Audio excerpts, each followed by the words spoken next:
10월 둘째 주 더 행복한 가정예배 가이드입니다. 자리를 정돈해 주시고 성경을 준비해 주세요. 그리고 가족과 함께 둘러앉습니다. 오늘의 예배를 시작하며 함께 이야기를 나눠보세요. 요즘 나의 기도 생활이 어떠한지. 혼자라면 글로 적어보시고 가족과 함께라면 서로 이야기를 나눠보세요.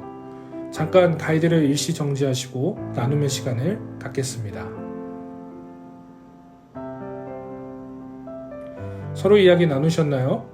이제는 성경을 찾아서 가족과 함께 읽습니다. 음악이 나오는 동안 성경 말씀을 찾아서 함께 읽어주세요. 오늘의 말씀은 열왕기상 8장 22절부터 32절까지의 말씀입니다. 열왕기상 8장 22절부터 32절까지입니다. 말씀을 찾아 읽겠습니다.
말씀을 읽으셨나요? 말씀의 내용을 듣는 시간입니다. 성전 봉헌을 앞두고 간절한 마음으로 한 솔로몬의 기도는 좋은 본보기가 됩니다. 솔로몬은 온 회중의 대표로서 회중과 마주서서 하늘을 향해 기도합니다. 부와 권력과 지혜가 가득한 솔로몬 역시 하나님의 은혜를 간구할 수밖에 없는 인간이었습니다. 또한 솔로몬은 감정과 상황을 따라 기도하는 것이 아니라 하나님의 말씀이 이루어지길 기도했습니다.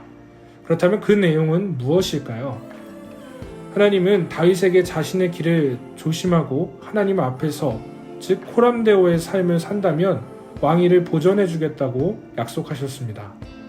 이처럼 왕위는 기계적으로 이루어지는 것이 아니라 하나님 앞에서 어떤 삶을 사는지에 따라 결정됩니다. 가정 역시 마찬가지입니다. 우리는 믿음의 세대를 계승하는 연결고리가 취약한 시대를 살아가고 있습니다. 그래서 부모의 믿음이 자녀에게 온전히 전승되지 못하고 있습니다.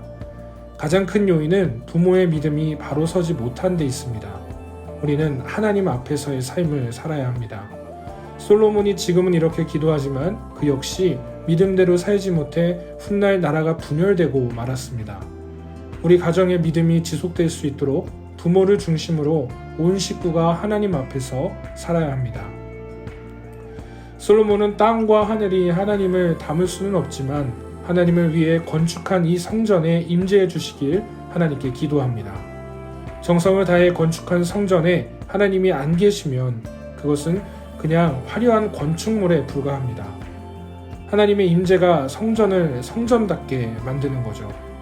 하나님은 그분의 이름이 있는 성전에서 기도할 때 응답의 약속을 주셨습니다. 우리 가정이 그런 가정이 되어야 합니다. 좋은 집에 살고 좋은 가구를 들여놓아도 그 가정에 하나님이 계시지 않으면 그 그곳은 그냥 집에 불과합니다. 하나님이 임재하셔서 하나님의 이름이 있는 성전 같은 가정이 되길 바랍니다. 솔로몬은 하나님의 말씀에 기초하여 기도했습니다. 하지만 기도만 한다고 저절로 응답을 받는 것은 아닙니다. 온 마음으로 주님 앞에서 행하는 삶의 모습이 있어야 합니다. 온 마음으로 하나님 앞에서 사는 사람에게 하나님은 성실하게 언약을 이루어 주십니다. 하나님 앞에서 몸부림치는 삶을 살면서 믿음의 세대 계승과 하나님의 임재를 구하는 성도가 되기를 바랍니다. 이제는 말씀을 생각하며 이야기를 나누어 보는 시간입니다. 가족과 함께라면 서로 이야기를 나누어 주시고 혼자라면 생각을 적어 보세요. 우리 가정의 기도 제목이 무엇인지 가족과 함께 나눠 보시고 또 손을 붙잡고 하나님께 기도해 보세요. 혹시 혼자라면 우리 가족의 기도 제목을 놓고 하나님 앞에 간절히 간구하며 기도해 보십시오. 가이드를 일시정지한 후에 함께 이야기를 나누거나 기도 제목을 나누고 또 함께 기도해 보세요.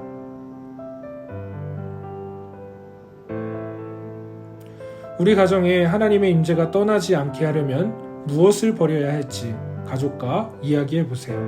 가이드를 한 번 더 정지하신 후에 함께 이야기를 나누시거나 글로 적어 보세요. 가족들의 기도 제목을 같이 나누시고 기도한 후에 10월 둘째 주 더 행복한 가정 예배를 마칩니다. 함께 기도하겠습니다.